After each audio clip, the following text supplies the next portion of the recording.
So this is the epilogue video. We're just going to go through, kind of give some final thoughts on the game. Regrettably, I can't show any stats because the wars have ended. But just as a quick recap, we of course went for a Germany... Ew, God, that map is disgusting. Went for a Germany first approach, ended up being successful. Some of the things I've just noticed. One, Russia managed to barely hold on by a thread against Germany for so long. Now, granted, we had opened up a second front in the Balkans, but Germany maintained a significant presence on the Russian front kind of no matter what. So I don't know if that was just a fluke. I don't know if that's some balancing. I've never seen Russia quite hold on so well, especially considering like Germany was cranked to the max, Japan and Italy were cranked to the max. No one, I didn't touch the strengths of any other countries. So, Soviet Union was baseline, everybody else was baseline. By that same token, I know Paradox had done some balancing in China versus Japan, and you could really see the difference. Because even though Japan was completely cranked to the max, they were still stalled out in China, and they never actually succeeded in capitulating it. Previously, you would see China capitulate, but normally it would be later, be like in 39 or so. Even on max difficulty, Japan. So that was pretty impressive. The other thing was, of course, we ended up saving a lot of territory here. That happened to do with us, kind of garrisoning. Of course, we did lose the Philippines and had to retake due to my house rules of me only placing a single division there and then just keeping some air going. I definitely, Japan definitely looked a bit weaker though than what I had previously seen, because most of the time, and granted, this is a little bit hard because I'm used to not, defending out here in the Dutch East Indies and similar territories, is Japan would just seize everything. I don't even think they attempt to land on Singapore once. Granted, I did place some units over here just to try to be sure of it. Also, we seriously contested this South China Sea for a very long time. So that also probably had a significant impact. Of course, if they're trying to invade anywhere from here, this is the natural line, and we were just absolutely eviscerating their convoy and troop count. If I wish they would show you just the amount of troops that died due to sinking in convoys at sea, because it just would have been an absolute astronomical amount for Japan, because the AI is not good at protecting its convoys, but at the same time, even in real history, Japan was far from great at protecting its convoys. There were a lot of troop transports sunk. So that is, arguably very realistic. A few other things in the series, just kind of look through our generals here and look at our final counts in the field. So I ended on 1,500 amphibious tanks. Of course, a good chunk of those are in two divisions that never rejoined us. Tank destroyers started producing the better ones. Never got up to better self-propelled artillery due to resource shortages. Tanks 4.2. Support equipment we always had way too much of. We started making some better half tracks, but for our bread and butter was just use our simple half tracks. As a reminder, we were concentrated industry because that is the historical U.S. decision. So when you're concentrated industry, you've got to, build up your efficiency and then stay on that for a long time. And I did. I was producing just basic Shermans for a very long time, and basically just kind of tier 1 medium artillery, if you will. Actually, I think it's technically T2 medium artillery now that I think about it. Or armor. Yeah, so T2, not the 1934, I forgot about the rebalancing. But basically, we just stayed on our 1940 medium armor for all of our armor pieces. And it works. I mean, we produced enough. Also probably helped that Germany was not ahead of us. They were producing Panthers at the end. I could tell Germany was doing that, but they were not obviously out there in any sort of a number to matter. Just taking a look and seeing what we ended on. Planes in the field. Ultimately, we didn't need a whole bunch of Air Force. I did like the investment on strat bombers over Germany. It tied up a good chunk of German fighters, and we were shooting down German fighters and, of course, hitting factories constantly, so I did like that. Regarding our fighter situation, we ended up being fine. I mean, of course, Britain is going to be on absolutely astronomical amount of fighters at 18.8, just because they devoted 140 factories to airplanes, which is nuts. But so Probably one of the last things to do is kind of look through our generals, see how they ended. MacArthur, I don't think ever leveled up, because he is here at 4. Yep.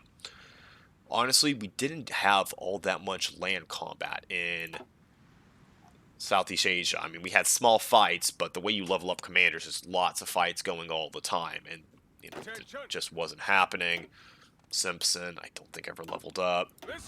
Hodges, actually probably leveled up once. 5344. I think Hodges leveled up once. Of course, I made the mistake of picking combined arms, thinking that's what would flag. Oh, Vandergrift leveled up too. 4334. I'll give that to you. Bradley barely missed out on being 7. Straight 6s across the board. Fantastic commander. Of course, he was in Europe. Then we transferred here to the Pacific for the invasion of Japan, Operation Downfall. And Kruger was also in Europe, and we transferred him over here. I think Kruger started as a 3, and he ended up as a 5. Looking at Europe, of course, Eisenhower, double leveled, 5465, very respectable stats. Very good stats he ended up on. Truscott was probably the MVP here. He started, I think, as a 3, maybe a 4. But I think a 3. And then look at that logistics score, just completely off the chart. It's a rank 9. So that was pretty impressive. As a reminder, to try to stick historical with the U.S., caring a lot about planning and logistics, we went with meticulous preparation. And we nearly got through the entire doctrine tree here. Just a little bit short, but doctrines, probably once we got Blitz, I mean, we really didn't have too much of an issue. Of course, we were very starved for army experience at the beginning, but once we really started picking up on that Balkan campaign, that's what really turned the corner there for us. Maurice Rose had to come in to cover for Patton, because Patton got injured. Or, excuse me, wounded for 90 days. And Clark here leveled up once, ended up being a 6.345, not bad. And let's take a look at Patton. So here's Patton. Ended up ending up as a level 6, but he starts at 7 offensive as a level 5, and he ended up having getting up to a score of 8 there, and an 8.434. Definitely not bad at all. Clearly weighted to the all-out attack, which was good because we were pushing a whole bunch. So just a quick reminder of our templates. We went for, of course, just heavy Marines with amphibious tanks, amphibious landing vehicles. Very good for taking islands. The jungle warfare was quite lacking, though, mainly to fuel issues. Thought we'd get away with it a little bit more, and it ended up being okay, like on Borneo. But, if we had to push overland to knock them out of Borneo, that would not have happened. Us landing the Marine divisions behind and seizing the 2 ports there is, what allowed us to push them completely out of Borneo. Same thing with Papua New Guinea. Had to seize the 1 harbor here. Once they did that, they were out of supplies, so we were able to force them off. And kind of sticking with the U.S. theme, we were heavy on self-propelled artillery. Even our tank division, the armor division, included 2 units of self-propelled artillery. Medium tank. You know what? I don't think we put a tank destroyer at all in our armor. No, we didn't. Interesting. I thought we had 1 in there. Not that it mattered. The AI was not fielding that much armor. Germany probably had the most, and I think they only ever got to maybe 30 medium tank divisions, which is a significant amount. I'm not going to, underlie it. You've definitely noticed the balancing in the AI, where the AI will produce a lot more medium tank divisions, because even like Hungary, of all people, had a medium tank division, and that was domestically built, because you could tell from the name of the unit. Italy also had 1 or 2 medium tank divisions. And then with our mechanized division here, just a bunch of course, mech, and then 3 self-propelled artillery pieces, 1 medium tank destroyer, 1 medium self-propelled anti-air. And another thing we tried out was field hospitals, just because I've not used them in forever, because field hospitals generally have the reputation of they're not really worth it. And I'd have to agree with that. It probably would have been better for us just to have some artillery in there for extra soft attack. Because, these are Patton's tanks under Maurice Rose here. They were fighting in Europe constantly. None of them even got to level 4. Some of them are very close, but they never got there. Some of Clark's guys are still level 2, never even got to level 3. True Scott was the one that was probably fighting the most at the beginning, and even then, he only has one seasoned division, a bunch of level 3s, no elites, and one seasoned. So, overall, was not very impressed with how that turned out.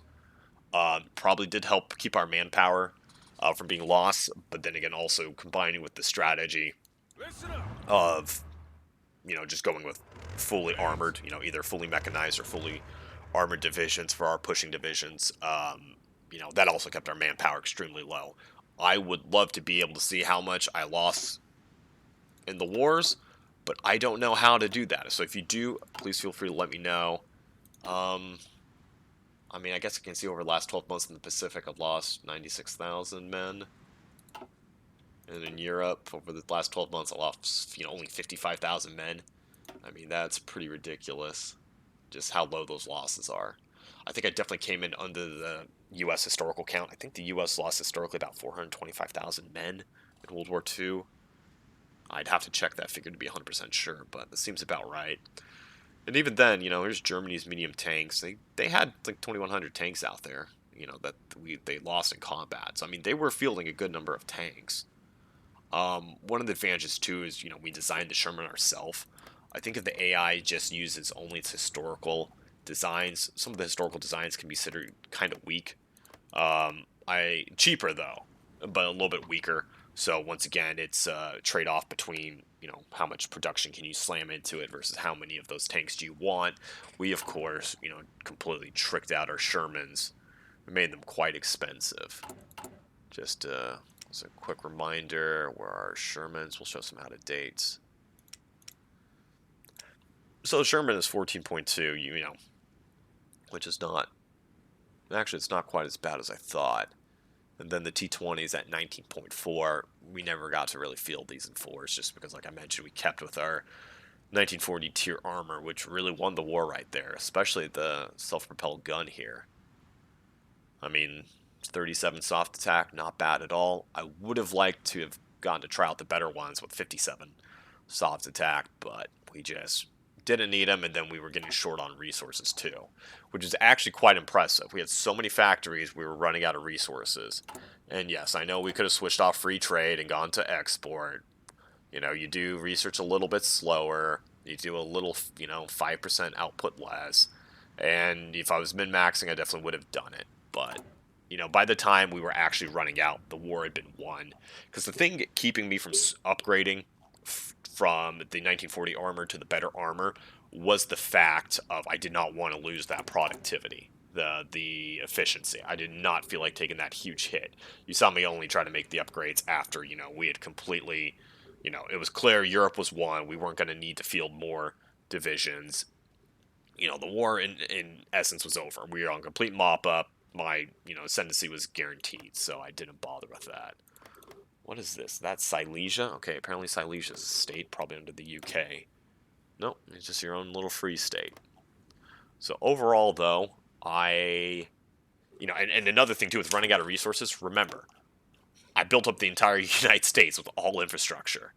And repeatedly, I was using the missions here to get extra resources. I kind of stopped doing that once they started hitting 90 days, because 90 days is a long time to be losing 11 civilian factories. But even then, we were still coming close to running out of resources. So that was kind of fun. Didn't see that coming. So overall, probably the most fun I've had is the U.S. It was a good campaign, enjoyable, really kept me on the knife's edge with the Soviet Union. North Africa was a fail, so we went into Greece, and we ended up making it happen.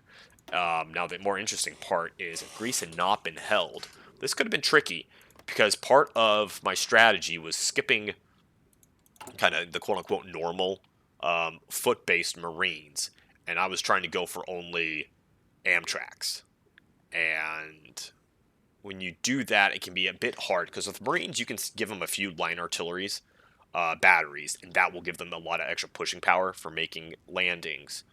With these guys, you really don't want to be doing that, because if you give them a bunch of self-propelled guns, it's really going to tank your efficiency at landing.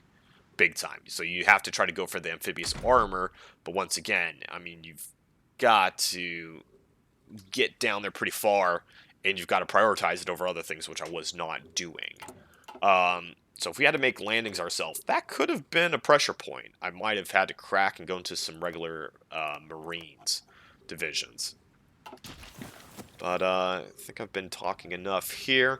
For those of you that went through the entire series, like Dan Garcia and others, thank you. Please feel free to let me know, if you've got any comments, suggestions, the like in the comment sections. If you've got any questions about why I did certain things, happy to explain. The answers normally come down to it was historical, or I wanted to, or, is my understanding of, the most efficient way to do something. So it's normally one of those few options.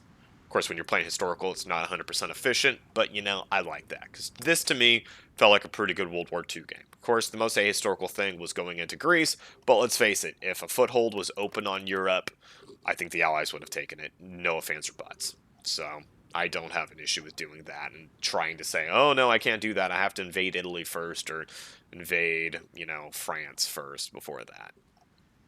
I did not have an issue with that.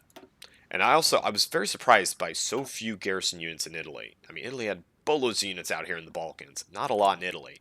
And Britain actually managed to get the invasion off successfully after we invaded the Balkans. And all it took was like 5 divisions under Mark Clark, and we just rolled up the Italian peninsula and just took out a whole bunch of factories.